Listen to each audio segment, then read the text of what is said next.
नमस्कार, Rajesh sir classes में आपका स्वागत है। इस वीडियो में फ्लेमिंग के बाएं हाथ के नियम पर चर्चा होगी।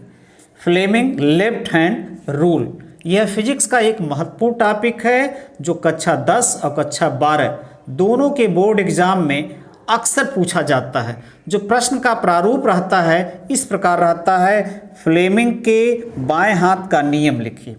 और कभी कभी प्रश्न इस प्रकार से भी पूछा जाता है कि फ्लेमिंग के बाएं हाथ के नियम से क्या ज्ञात करते हैं। तो देखिए, सबसे पहले फ्लेमिंग के बाएं हाथ के नियम से क्या ज्ञात करते हैं, उसके बाद फ्लेमिंग के बाएं हाथ का नियम मैं बताऊंगा।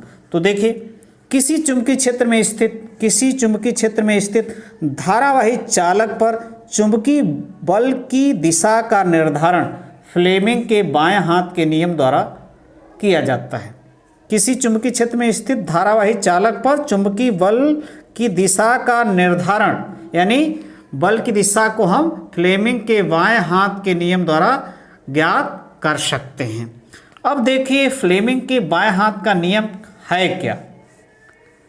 यदि हम अपने बाएं हाथ के अंगूठे, मध्यमा तथा तर्जनी को इस प्रकार फैलाएं कि तीनों परस्पर लंबवत रहे।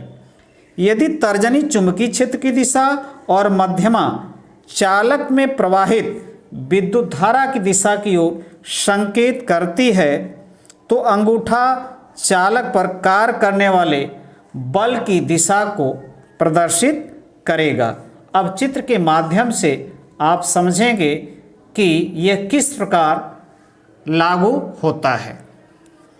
यहाँ पर ये है बायां हाथ। यदि हम अंगूठा, तर्जनी और मध्यमा को इस प्रकार फैलाएं कि तीनों के बीच 90 डिग्री का कोण बने, परस्पर लंबवत यानी 90 डिग्री का कोण बने, तो यदि यहाँ पर है ना, यदि तर्जनी चुंबकीय क्षेत्र की दिशा, यदि तर्जनी है, तर्जनी जो अंगूठा से लगा हुआ है, उंगली से तर्जनी कहते, तर्जनी चुंबकीय क्षेत्र की दिशा और मध्यमा चालक में प्रवाहित विद्युत धारा की दिशा, ये मध्यमा बीच वाली उंगली, यदि यह प्रवाहित विद्युत धारा की दिशा की ओर संकेत करती है, तो अंगूठा चालक पर कार्य करने वाले बल की दिशा को प्रदर्शित करता है। तो यह है फ्लेमिंग के बाएं हाथ का नियम। नमस्कार।